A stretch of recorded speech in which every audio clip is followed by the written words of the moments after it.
Hello friends, study with मैंक के current affair session में आपका स्वागत है।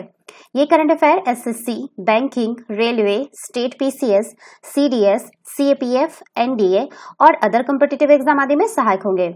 आज की डेट है 1 अक्टूबर 2020। तो चलिए आज का करंट अफेयर शुरू करते हैं। आज का पहला प्रश्न है, हाल ही में आर्मेनिया और अजरबैजान के बीच कौन से विवादित क्षेत्र के कारण लड़ाई भड़क उठी है? Option A Yerevan, option B Yelizavetpol, option C Nagorno Karabakh, option D Lachin. देखिए, हाल ही में आर्मेनिया और अजरबैजान के बीच नारकोनो काराबाख क्षेत्र को लेकर शुरू हुई जंग और तेज होती नजर आ रही है। दोनों देशों ने अब एक दूसरे के इलाके में हमले करने का आरोप लगाया है।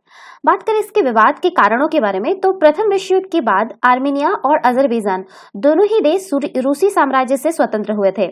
स्वतंत्र होने के बाद दोनों देशों में नारगोनो काराबाख क्षेत्र को लेकर मतभेद व्याप्त हो गए, जिसके कारण तत्कालिक सोवियत सरकार ने लगभग 95% आर्मेनियाई आबादी वाले नारगोनो काराबाख क्षेत्र को अजरबैजान के भीतर एक स्वायत्त क्षेत्र बना दिया। हालांकि नारगोनो काराबाख के स्वायत्त क्षेत्र बनने के बाद भी इसको लेकर आर्मेनिया और अजरबैजान के बीच विवाद जारी रहा, किंतु सोवियत संघ के चलते यह विवाद बड़े संघर्ष का रूप नहीं ले सका। वर्ष 1991 में सोवियत संघ के विघटन के बाद नारगोनो काराबाख स्वायत्त क्षेत्र को लेकर आर्मेनिया और अजरबैजान के बीच संघर्ष ने जोर पकड़ लिया। नारगोनो काराबाख स्वायत्त क्षेत्र ने एक जनमत संग्रह के माध्यम से स्वयं को स्वतंत्र घोषित कर दिया। वहीं अजरबैजान ने इस जनमत संग्रह को मानने से इनकार कर दिया। 1991 से लेकर आज तक नारगोनो काराबाख क्षेत्र को लेकर आर्मेनिया और अजरबैजान के बीच संघर्ष होता रहा है। वर्तमान में आर्मेनिया समर्थित कुछ स्थानीय अलगाववादी सैन्य समूहों नारगोनो काराबाख के कुछ क्षेत्र पर कब्जा किए हुए हैं। क्षेत्र के बारे में बात करें तो यह दक्षिणी पश्चिमी अजरबैजान में स्थित एक पहाड़ी क्षेत्र है, जो लगभग 4400 वर्ग किलोमीटर तक फैला हुआ है। यह एक स्थलबद्ध क्षेत्र है। नारगोनो काराबाख क्षेत्र आर्मेनिया की अंतर्राष्ट्रीय सीमा से लगभग 50 किलोमीटर दूर स्थित है। नारगोनो काराबाख क्षेत्र आर्मेनिया और अजरबैजान दोनों के लिए रणनीतिक रूप से महत्वपूर्ण क्षेत्र है। तो इसका सही आंसर होगा ऑप्शन सी, नारगोनो काराबाख। चलिए नेक्स्ट क्वेश्चन पे चलते हैं। हाल ही में भारतीय तटरक्षक बल यानी कोस्ट गार्ड के जवानों ने अरब सागर में डूब रहे मालवाहक जहाज एमसीवी कृष्णा सुदामा के 12 क्रू मेंबर को सुरक्षित बचा लिया है। भारतीय तटरक्षक बल किस मंत्रालय के अधीन कार्य करता है? ऑप्शन ए प्रधानमंत्री, ऑप्शन बी गृह मंत्रालय, ऑप्शन सी राष्ट्रपति, ऑप्शन डी रक्षा मंत्रालय। देखिए, भारतीय तटरक्षक बल यानी कोस्ट गार्ड के जवानों ने अरब सागर में डूब रहे मालवाहक जहाज एमएसवी कृष्ण सुदामा के 12 क्रू मेंबर को सुरक्षित बचा लिया है। गुजरात के मुद्रा से 905 टन चावल व चीनी लेकर जिबूती के लिए रवाना हुआ था।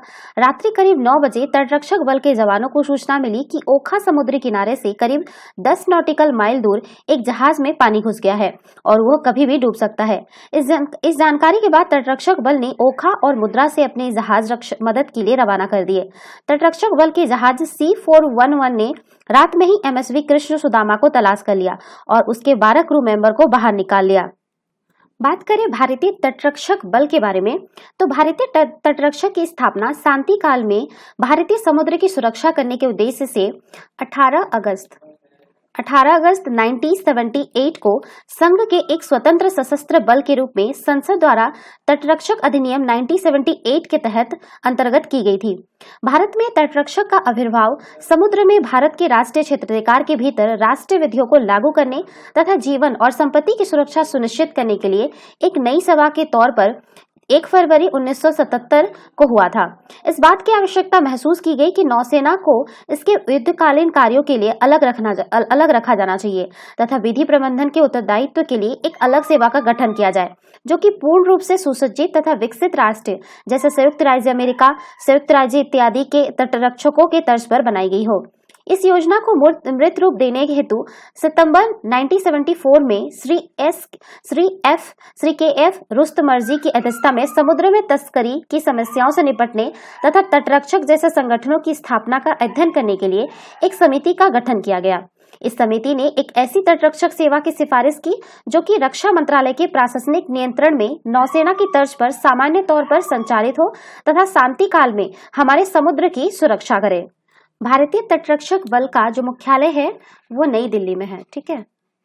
नई दिल्ली में है और इसके 5 अलग क्षेत्रों में बांटा गया है, जैसे पश्चिमी क्षेत्र जिसका मुख्यालय मुंबई, पूर्वी क्षेत्र जिसका मुख्यालय चेन्नई, उत्तर पूर्वी क्षेत्र जिसका मुख्यालय कोलकाता, अंडमान और निकोबार क्षेत्र जिसका मुख्यालय पोर्ट ब्लेयर और उत्तर पश्चिमी क्षेत्र जिसका मुख्यालय गांधीनगर है।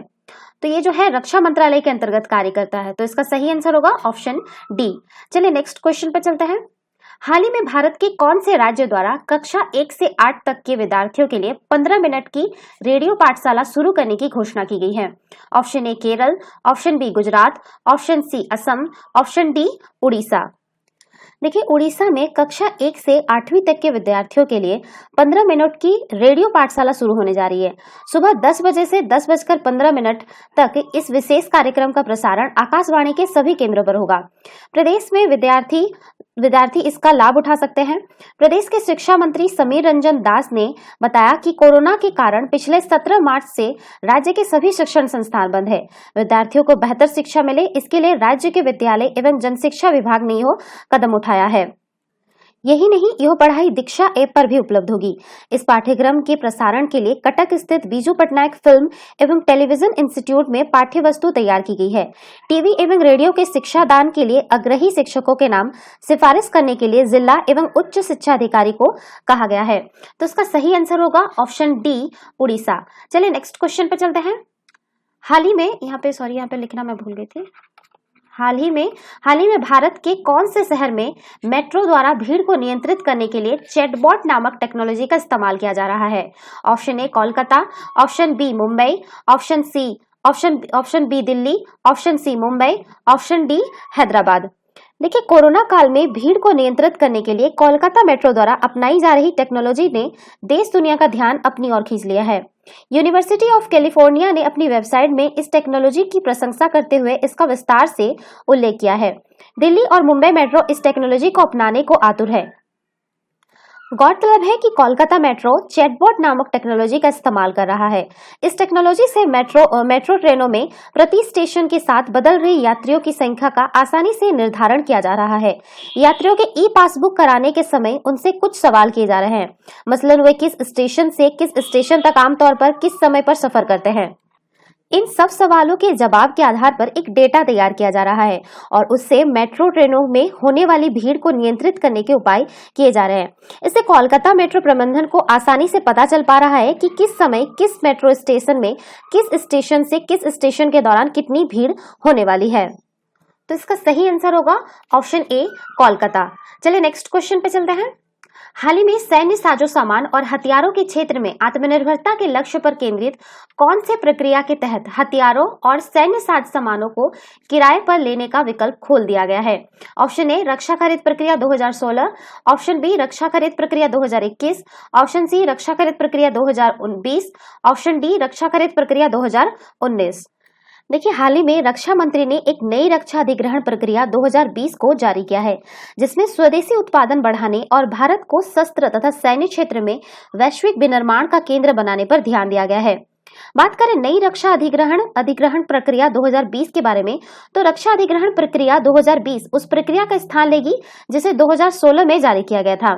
2020 रक्षा अधिग्रहण प्रक्रिया के बारे में बात करें तो आर्टिफिशियल इंटेलिजेंस यानी एआई और मेड इन इंडिया जैसे नए विचार शामिल हैं। रक्षा अधिग्रहण प्रक्रिया 2020 में पहली बार रक्षा उपकरण लीज पर लेने की बात कही गई है। इसके साथ ही इस रक्षा अधिग्रहण प्रक्रिया में विदेशों से आयात किए जाने वाले रक्षा कलपुर्जों के स्वदेश में निर्माण की बात कही गई है।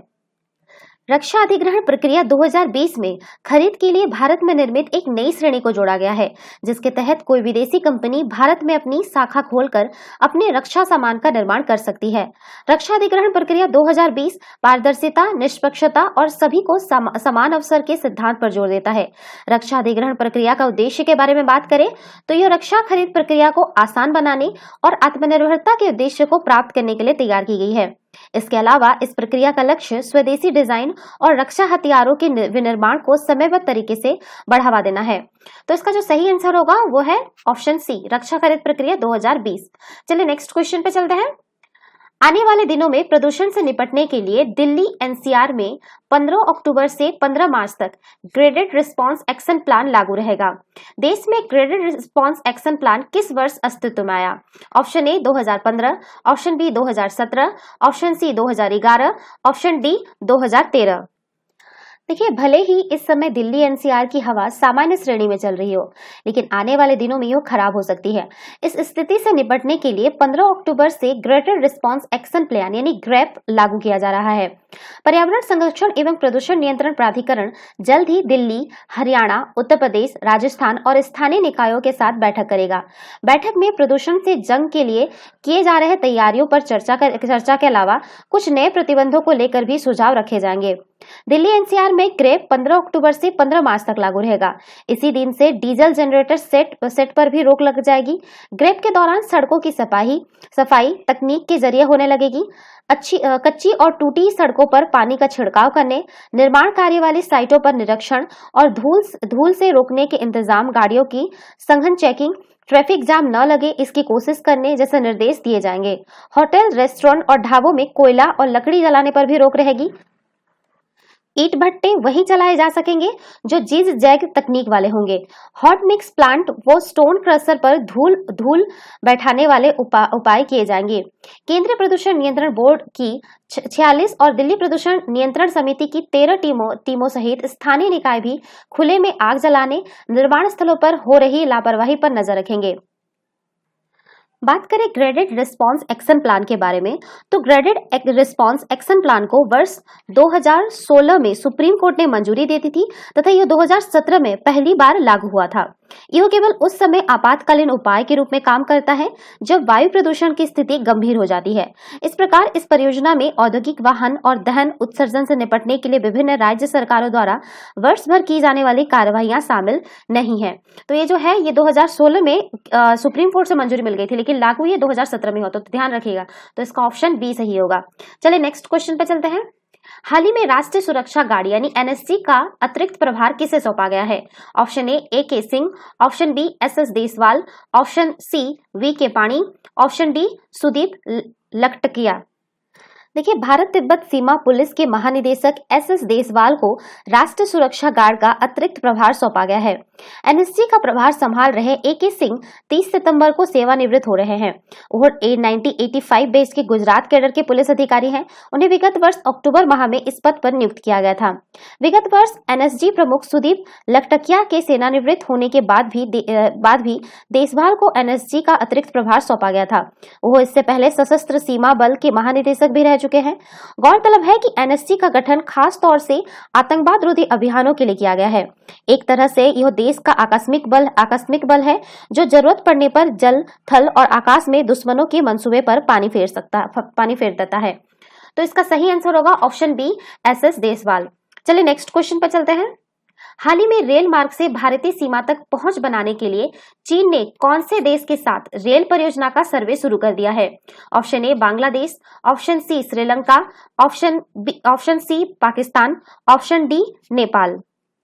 देखिए, रेल मार्ग से भारतीय सीमा तक पहुंच के लिए चीन ने नेपाल के माध्यम से कदम आगे बढ़ा लिया है। कोरोना काल के बीच में ही चीनी दल ने तिब्बत के केरुंग से नेपाल की राजधानी काठमांडू तक प्रस्तावित परियोजना का सर्वे शुरू कर दिया है। इसके तहत तय रूट में पड़ने वाली पहाड़ी, खाई, नदी, नाले और आबादी की रिपोर्ट तैयार की जाएगी। पहले चरण में फिलहाल टीम पहाड़ी की मजबूती और समतल क्षेत्रों की मिट्टी की जांच कर रही है। इस बीच भार क्षमता के साथ ही संबंधित रूट पर जल स्तर का भी पता लगाया जाएगा। करीब 80 किलोमीटर लंबे रेल मार्ग के निर्माण पर करीब 25,000 करोड़ रुपए खर्च होने का अनुमान है। प्रस्तावित परियोजना के अनुसार काम 2027 में पूरा होना है। चीनी राष्ट्रपति ने 2018 में नेपाल के दौरे के समय परियोजना पर हस्ताक्षर किए थे, लेकिन 2 साल तक मामला ठंडे बस्ते में पड़ा रहा। अब भारत में बड़े तनाव और नेपाल के अतिक्रमण के आरोप में घिरे चीन ने इस पर तेजी दिखाते हुए सर्वे शुरू कर दिया है। सामरिक लिहाज से काठमांडू लुम्बिनी रेल परियोजना सबसे खास है। इसकी मदद से चीन नेपाल में मध्य से लगे भारत की सीमावर्ती उत्तर प्रदेश, बिहार और सामरिक रूप से महत्वपूर्ण उत्तराखंड तक पहुंच जाएगा। इस परियोजना की कुल लंबाई 152 किलोमीटर है। इसमें कुल 6 सुरंग, 16 पुल और 11 स्टेशन प्रस्तावित है। तो इसका सही आंसर होगा ऑप्शन डी नेपाल। चलिए नेक्स्ट क्वेश्चन पे चलते हैं। हाल ही में गरीबों खासकर प्रवासी श्रमिकों को रोजगार उपलब्ध कराने के गरीब रोजगार कल्याण अभियान में स्वच्छ सामुदायिक शौचालय श्रेणी में कौन सा राज्य अव्वल पर रहा? Option A Rajasthan, option B Uttar Pradesh, option C Maharashtra, option D Bihar. देखिए, कोरोना संकट काल की चुनौती में भी कीर्तिमान बनाने का काम हुआ है।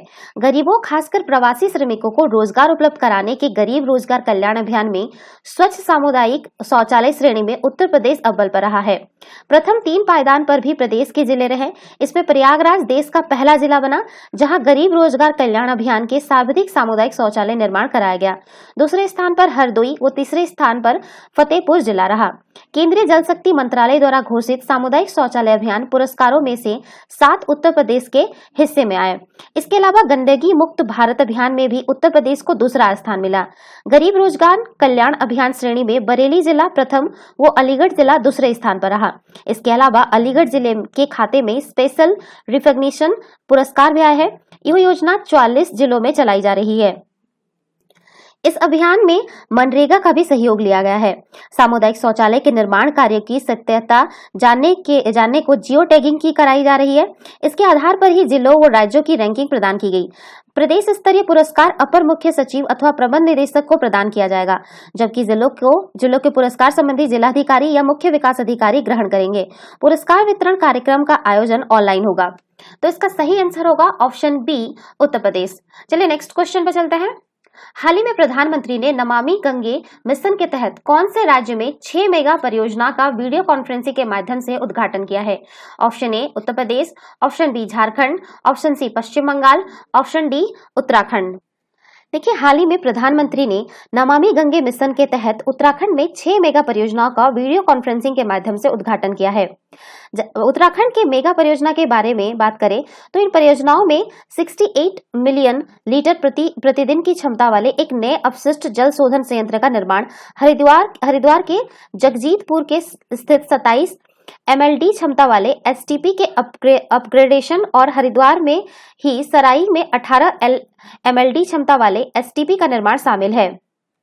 उत्तराखंड में हरिद्वार ऋषिकेश क्षेत्र में गंगा नदी में लगभग 80% अपशिष्ट जल बहाया जाता है। ऐसे में यहाँ कई STP परियोजनाओं का निर्माण गंगा नदी को स्वच्छ रखने में महत्वपूर्ण भूमिका निभाएगा। नमामि गंगे अभियान के बारे में बात करें तो सरकार ने जुलाई 2014 में गंगा नदी के प्रदूषण को समाप्त करने और नदी को पुनर्जीवित करने के लिए नमामि गंगे नामक एक एकीकृत गंगा संरक्षण मिशन को शुभारंभ किया था। नमामि गंगे प्रोजेक्ट के तहत गंगोत्री से शुरू होकर हरिद्वार, कानपुर, इलाहाबाद, बनारस, गाजीपुर, बलिया, बिहार में से 4 और बंगाल में 6 जगहों पर पुराने घाटों को जीर्णोद्धार, नए घाट, चेंजिंग रूम, शौचालय, बैठने की जगह, sewage treatment plant, oxidation plant, bioremediation प्रक्रिया से पानी के शोधन का काम किया जाएगा। नमामि गंगे मिशन के उद्देश्य के बारे में बात करें तो गंगा की पूर्ण सफाई कर प्रदूषण मुक्त करना, नमामि गंगे प्रोजेक्ट के द्वारा गंगा के किनारे बसे लोगों का आर्थिक उत्थान करना इसके कुछ प्रमुख उद्देश्य हैं। तो इसका सही आंसर होगा ऑप्शन डी उत्तराखंड। तो ये था आज के करंट अफेयर। वीडियो पसंद आए तो लाइक, शेयर और कमेंट करना ना भूले, साथ ही साथ चैनल को सब्सक्राइब करना ना भूले। Thanks for watching. Have a nice day. Take care.